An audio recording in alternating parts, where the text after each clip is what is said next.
ಶಾಸಕ ವಿನಯ್ ಕುಲಕರ್ಣಿ ವಿರುದ್ಧ ಅತ್ಯಾಚಾರ ಆರೋಪ ಮಾಡಿದ್ದ ಮಂಜುಳಾ ಪೂಜಾರ್ಗೆ 1 ಲಕ್ಷ ದಂಡ ವಿಧಿಸಿದ ಕೋರ್ಟ್.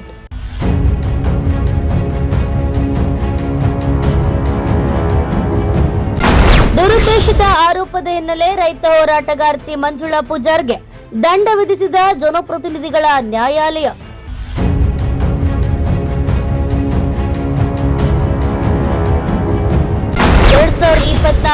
ಅಕ್ಟೋಬರ್ ತಿಂಗಳಿನಲ್ಲಿ ಅತ್ಯಾಚಾರ ಮಾಡಿದ್ದಾರೆ ಎಂದು ಆರೋಪಿಸಿದ್ದ ಮಂಜುಳಾ ಪೂಜಾರ್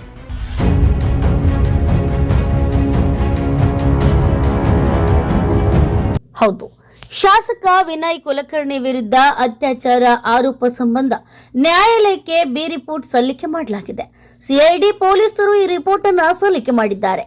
ದೂರುದಾರೆ ಮಂಜುಳಾ ಪೂಜಾರ್ಗೆ 1 ಲಕ್ಷ ರೂಪಾಯಿ ದಂಡವನ್ನ ವಿಧಿಸಲಾಗಿದೆ.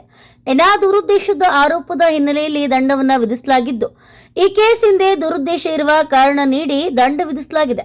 ಬೆಂಗಳೂರಿನ ಜನಪ್ರತಿನಿಧಿಗಳ ನ್ಯಾಯಾಲಯ ಈ ಆದೇಶ ಹೊರಡಿಸಿದ್ದು, ಈ ಸಂಬಂಧ ಗುತ್ತಿಗೆದಾರ ಅರ್ಜುನ್ ಗುಡ್ಡದ್ ಮಾತನಾಡಿ, ನಮ್ಮ ಮೇಲೆ ಹಾಗೂ ವಿನಯ್ ಕುಲಕರ್ಣಿಯವರ ಮೇಲೆ ಮಂಜುಳಾ ಅನ್ನೋರು ಆರೋಪ ಮಾಡಿದ್ರು.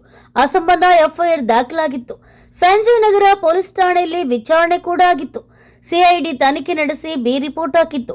ಬಿ ರಿಪೋರ್ಟ್ ಬಳಿಕ ಅದನ್ನ ಚಾಲೆಂಜ್ ಕೂಡ ಮಾಡಲಿಲ್ಲ. ಅದಕ್ಕೆ ಸಂಬಂಧಪಟ್ಟಂತೆ ಹೆಣ್ಣು ಮಗಳದ್ದು ತಪ್ಪಿದೆ ಅಂತ ಕೋರ್ಟ್ ವಾಪಸ್ ಆಕೆಗೆ ದಂಡ ವಿಧಿಸಿದೆ.